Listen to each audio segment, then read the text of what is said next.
I've been trucking for nearly 15 years, and I've seen a lot of strange things on the road. But nothing has ever made me question my sanity, like what happened that night in Nevada. It was well past midnight, and I was somewhere along a desolate stretch of Highway 50, also called the loneliest road in America. The name fits. No cars, no lights, just miles of empty desert and a two-lane road stretching endlessly in either direction. I was making good time, but my eyelids were getting heavy, and I knew I'd have to pull over soon. The next gas station was still an hour out, so when I spotted a small dirt pull-off on the side of the highway, I figured it was good enough. I parked, killed the engine, and leaned my seat back, just resting my eyes. The silence out there was unnatural. No crickets, no wind, just nothing. I must have dozed off, because the next thing I knew, my eyes shot open because of a sound.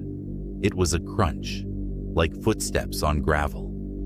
My pulse kicked up as I sat up, scanning my mirrors. The night was pitch black beyond my parking lights, but something felt wrong. I reached for my flashlight, cracking the driver's side window just enough to listen. Silence. Maybe it was my imagination, maybe a coyote or something. I exhaled, shaking my head, and leaned back again. Then I heard it. Another crunch, closer this time. Someone was outside my truck.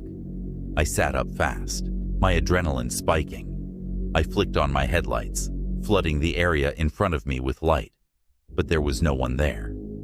I grabbed my knife from the dash, just in case, and leaned toward the passenger side window to get a better look. The second I did, something slammed against my driver's door. I damn near jumped out of my skin. My hand flew to the door handle, instinct kicking in, but I stopped myself. I didn't hear anyone run. Didn't hear anything. I swallowed hard and forced myself to look into the side mirror. At first, all I saw was my own reflection in the dim light. Then, movement. A figure darted just out of sight behind my truck. That was it. I wasn't waiting around to see what the hell was going on. I started the engine. The moment the truck rumbled to life, I heard it. Running footsteps. Not away. Towards me. I jammed the truck into gear, my heart hammering. As I started to pull away, something slammed into the passenger door, hard enough to shake the cab. I didn't stop. I hit the gas and pulled back onto the highway. In the mirror, I saw a figure standing in the red glow of my taillights. Just standing there, watching me. I didn't slow down. I kept my foot on the gas. I wasn't stopping until I saw people, lights, something. After what felt like an eternity, I finally spotted a gas station up ahead, a lone beacon in the middle of nothing. I pulled in fast, parking right under the bright lights. Only then did I let myself breathe. I climbed out, checking the side of my truck where I'd heard the impact. My stomach dropped. There was a bloody handprint smeared on the passenger door. Not a full one, just the fingers, as if someone had been trying to hold on as I sped away. I never reported it, never told a soul, not until now. But I think about that night every time I'm driving alone on an empty road, and I wonder, what would have happened if I had gotten out?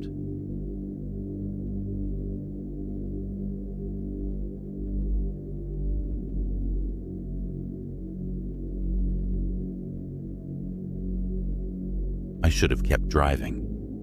That thought burned in my mind as I stood frozen, zipper half down, my breath catching in my throat.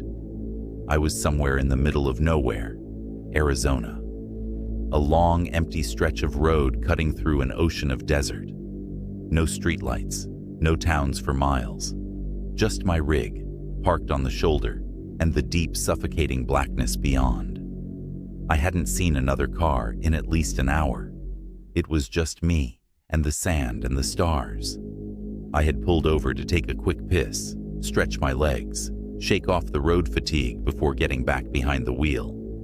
Nothing but the still, quiet night around me. Then I heard it. A low, deep, guttural growl. Something primal. Something that didn't belong in the silence. Every hair on my body stood on end. I froze. The sound had come from the brush to my right, maybe 15 feet away. My eyes darted over, and at first, I saw nothing but tangled bushes and the shadows they cast in the moonlight. Then, it moved. A shape shifting in the darkness. And then, two golden eyes locked onto me. A mountain lion. My stomach twisted into knots. It was half hidden behind the brush, but I could see its broad head, its muscled shoulders, the way its ears flicked forward, focused entirely on me. I could feel the weight of its stare, reading me, calculating. I didn't move. I didn't even breathe. We locked eyes. A silent battle. A test. I knew better than to run. Mountain lions are ambush predators. They wait for you to turn your back before they strike. The second you look away, hesitate, show weakness, it's over. So I held my ground. The growl rumbled again, a warning, like it was daring me to move. My heart pounded so hard, I could feel it in my skull. I needed to get back to the truck, but the rig was behind me. The cat was between me and the cab door. If I so much as turned around, if I broke eye contact, it would take that as an opening. We stayed locked in place, the desert wind sweeping through the silence. Then, it lunged. I barely had time to react. It was fast, too fast, a blur of fur and claws tearing through the night. I did the only thing I could. I threw myself sideways, crashing hard onto the gravel, my arms flying up to shield my neck. I hit the ground, just as I felt the rush of air from its leap, the scrape of claws barely missing my shoulder. I rolled, scrambling to my feet, my back finally to the truck. It spun around, crouched low, tail flicking, ready for a second charge. I had seconds. My eyes flicked to the cab door. 6 feet away. I could make it, but only if I was fast enough. It tensed. I bolted. The second I moved, so did it. I heard it spring forward, paws pounding against the dirt, closing the distance. I wasn't going to make it. Pure instinct kicked in. I whipped around mid-run and roared. Not a scream, not a yell. A full, guttural, rage-fueled roar. It was the only thing I could think to do. If I ran, I was dead. If I fought, I was dead. But if I was bigger? If I was louder? The mountain lion skidded to a halt. For a split second, it hesitated, ears pinned back, muscles coiled, uncertain. And that was all I needed. I yanked the door handle and threw myself into the cab, slamming it shut just as I heard claws scrape against metal. For a moment, all I could do was sit there, panting, shaking, staring at the windshield. Then the pain hit me. I looked down. My arm was shredded. 3 deep gashes ran from my forearm to my bicep, bleeding bad. The adrenaline had masked it at first, but now my entire body was on fire. The cut on my shoulder was worse. I could feel the warmth of blood seeping down my back. I was hurt. Bad. I reached for my phone with my good hand. No service, no surprise. I needed help. The nearest gas station was at least 20 miles back. I had passed it earlier, but didn't think much of it at the time. Now, it was my only shot. I grit my teeth and forced myself to put the truck in gear.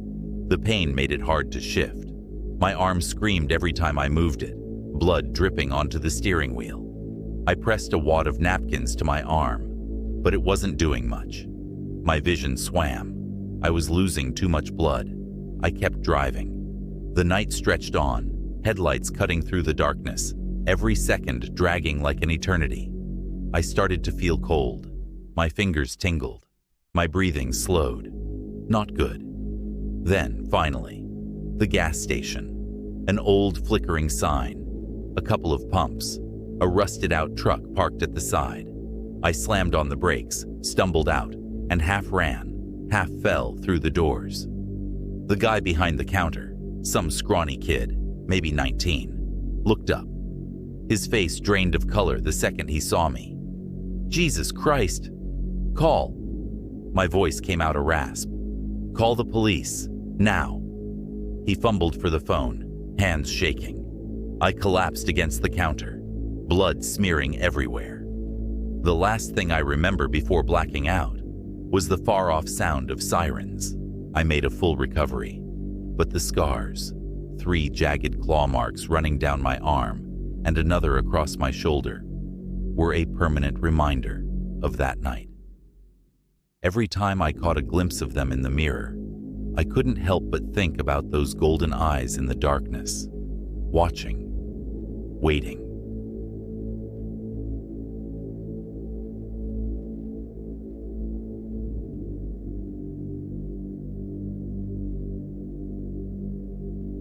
I've been driving long-haul routes for years, but nothing has ever scared me like what happened that night outside of San Antonio. I still don't understand it. Hell, I don't even want to try. It was just past 2 a.m. when I pulled into a rest stop off I-10, tired and barely able to keep my eyes open. The place was nearly deserted, just a few trucks parked under the dim yellow lights, the hum of idling engines filling the night. I found a spot near the far end, away from the others, and shut off the engine. Just as I was about to climb into the sleeper, I saw her. A woman in a white dress. She was standing near the tree line, far enough that I couldn't make out her face, but I knew something was off. Her dress looked old, like it belonged in a different era, and it moved slightly, even though there wasn't a breeze. I felt a deep unease settle in my chest, but I told myself she was probably just some drifter, maybe even someone who needed help. I was too damn tired to think about it. I locked my doors, laid back, and shut my eyes. Not even 30 minutes later, a knock jolted me awake. It wasn't a polite knock. It was urgent, rapid, and desperate. My heart slammed into my ribs as I sat up, disoriented. Then I saw her. The woman in white. She was right outside my window. Her face was inches from the glass, pale and gaunt. Her lips barely moved as she whispered, "Please, help me." Every instinct in my body screamed at me to stay inside, to lock my doors and drive the hell out of there. But my damn conscience wouldn't let me. What if she was in trouble? What if I drove off and she ended up dead in a ditch somewhere? So I grabbed my flashlight and opened the door. She was gone. I stepped out, shining my light around. Hello? Silence. My truck was parked near an open field, but there was nowhere she could have gone that fast. No buildings or anything, just empty land. I walked a few steps, my skin crawling. The air felt thick. I turned in a slow circle, shining the light over every inch of ground. Nothing. Then I heard footsteps. Behind me. I spun around so fast I nearly dropped the flashlight. No one was there. A whisper drifted past my ear, so soft it barely registered. I ran. I scrambled back into my truck, slammed the door, and locked it. My hands were shaking so bad, I could barely get the keys into the ignition.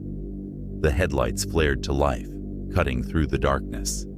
And there she was, standing directly in front of my truck, just beyond the reach of the lights. Her mouth opened like she was screaming, but no sound came out. I threw the truck into gear and peeled out of there so fast my tires spit gravel. I didn't stop, didn't look back. I didn't even breathe until I saw the lights of a gas station miles down the road. I never stopped at that rest area again. Never even drove that stretch of highway without feeling my skin crawl. I talked to a couple of my other trucker buddies about it, and they said they have heard stories about that area and the woman. Even till this day, sometimes, late at night, when I'm parked alone in some dark lot, I swear I hear a knock at my window and a whisper